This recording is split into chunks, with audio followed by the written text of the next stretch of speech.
The most important thing about play is we have to consider what it's derived from.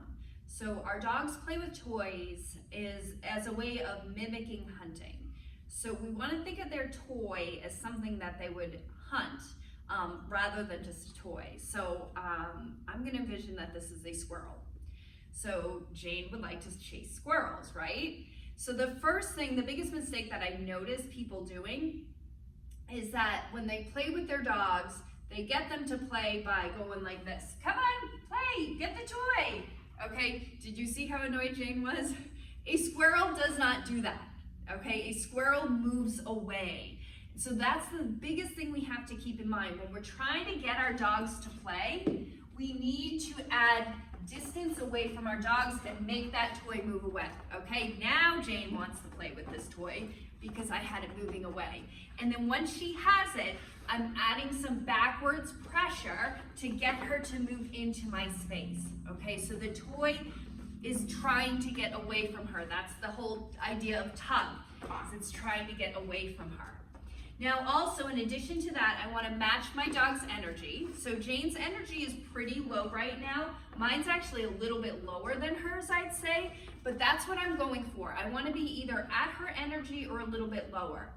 If I'm more energetic than Jane, then I'm going to overwhelm her. Okay, so I want to make sure that I'm matching her energy at all times. I also want to let her win a lot. So if she's trying to get this toy, good girl. See how happy she was about winning? The more we let them win, the more confident they're going to be in their play skills with us.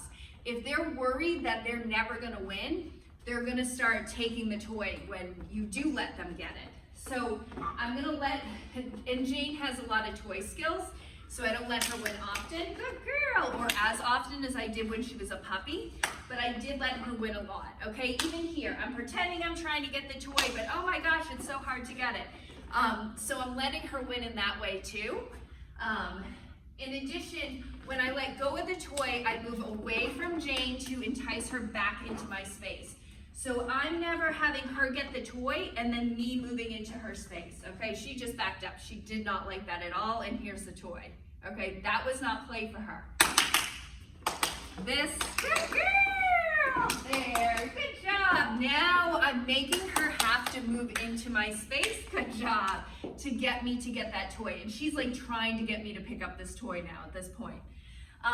Lastly, we want to, if I have a dog who tends to have some conflict about giving up a toy, I want to trade often. So I'm going to show how that looks. Let me just grab another toy. So I have a second toy of equal value. So what I'm going to do is I'm going to get her to start by playing with one toy. Come on, baby. Good girl. And then as she's playing with that, okay, this is a live toy. I'm tugging back, I'm matching her pressure, I'm kind of making it wiggle and move, all right? So that's the fun toy. This one's dead, it's just hanging there. Now I'm gonna make this fun. Good girl. And this one kind of became dead. So I've just loosened up my arm so that there was no pressure. Now there's pressure here. Back to this, I'm gonna make this one fun. Good girl. And move away from her. This one becomes dead, so this makes it really fun. Get it for her to want to switch toys. Good job. You can't have that one in your mouth too. So this makes it fun to switch toys. Finally, if I have a dog who tends to take a toy and not bring it back, I can use a second toy to help get them to drop their toy. So Chase, if she goes to get that toy, come on, up. I can kind of hover this one, Chase, to get her attention, Chase. And when she lets go of one, so she's keeping that in her mouth. I'm gonna try to make this exciting for her. Come on, honey, come on. You get that in your mouth. All right, good girl.